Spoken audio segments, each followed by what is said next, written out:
At the back of many families' emotional pantry, long relationships and friendships, there's a never-finished recipe, that of reconciliation.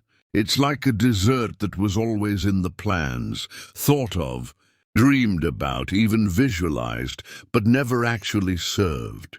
Maybe out of pride, fear, or simply a lack of words, it kept being postponed until time or life decides it's the moment. Today, we'll explore this special dessert, made with layers of hurt, a topping of longing, and a bittersweet touch of truth.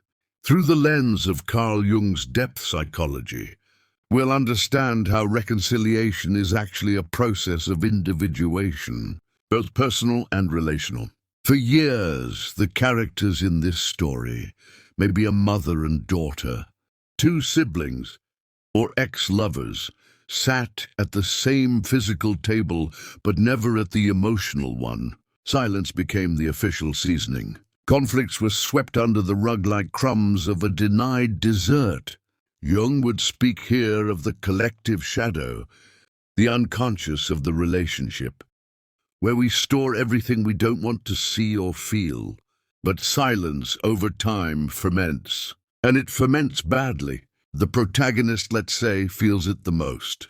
She stored resentments like someone storing jam, with a lid, sugar, and a facade of everything's fine.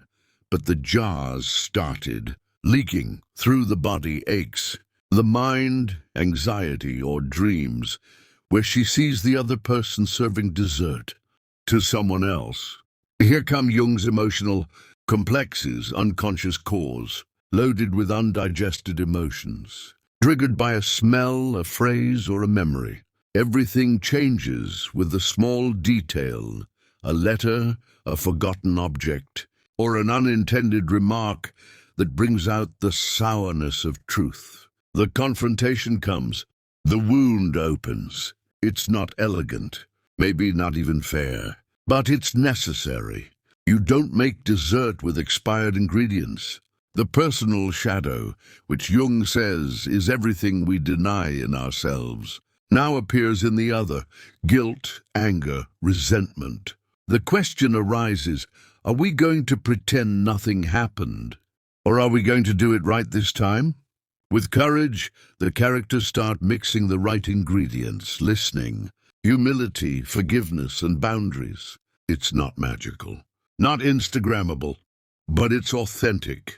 Jung would call this relational individuation, recognizing that the other is also a mirror of me, and that I can only heal what I'm willing to face. Affection is rebuilt layer by layer, like a homemade dessert needing low heat and precise timing. In the end, the dessert is served, maybe with tears, maybe with respectful silence, but with truth. And truth, when accepted, tastes sweet, even with a pinch of pain. This dessert of reconciliation doesn't erase the past. It integrates it. And in this symbolic act, each stops being just a wounded half and becomes whole again, with history, boundaries, and renewed love. What about you? Is there a dessert that was never served? A conversation still stored in the jar of your soul? Share your thoughts in the comments, or send this video to someone you still wish to share this sweet moment of healing with. If you enjoyed this psychological story with flavor, subscribe to the channel and turn on notifications for more soul recipes with a dash of Jung.